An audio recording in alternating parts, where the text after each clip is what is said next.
Awit ng puso.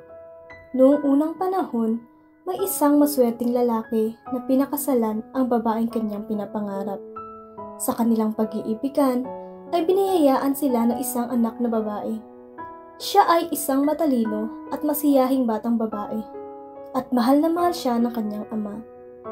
Noong siya ay sanggol pa lamang, siya ay binubuhat ng kanyang ama habang ito ay kumakanta at sumasayaw sa palibot ng kanyang silid.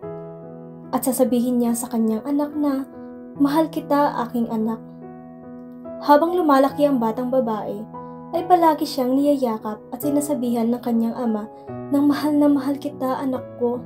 At ang bata ay mapapanguso at sasabihin sa kanyang ama, "Ano ka ba naman, tatay? Hindi na ako bata." Pagkatapos ay tumatawa lang ang kanyang ama at sinasabing, "Ngunit para sa akin ay palagi ka pa ring bata."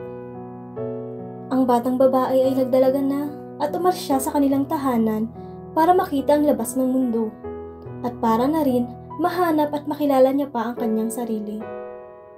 Sa pagkawalay niya sa kanyang pamilya, lalo na sa kanyang ama, nalaman niya na ang kanyang ama ay tunay na malakas at dakila. Doon, napagtanto niya na ang kanyang ama ay maabilidad at isa sa kanyang mga abilidad ay ang magpahayag ng lubos na pagmamahal sa kanyang pamilya. Kahit saan man siya naroroon o kahit gaano siya kalayo, ay tumatawag pa din ang kanyang ama at sasabihin sa kanya ang mga katagang, "Mahal kita, aking anak." Dumating nga ang araw at nakatanggap ng tawag sa telepono ang dalaga. At isa itong masamang balita na patungkol sa kanyang ama.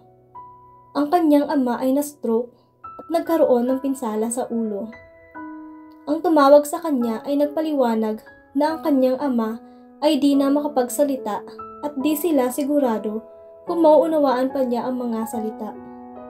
Hindi na niya magawang ngumiti, tumawa, lumakad, yumakap, sumayaw o sabihin sa kanyang anak na mahal niya ito.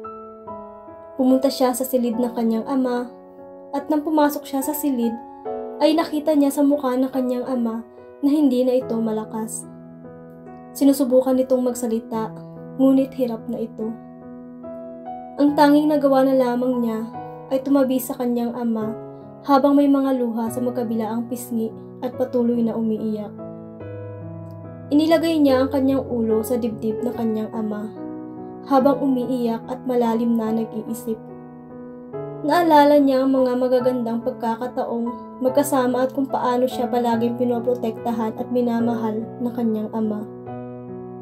Nakaramdam siya ng labis na kalungkutan dahil hindi na niya marinig pa ang mga paglalambing at mga payo mula sa kanyang ama na siya ring pinaguhugutan niya ng lakas. Ang puso na patuloy na tumitibok na tila di nababahala. At nangyari ang mahika, narinig niya ang kailangan niyang marinig.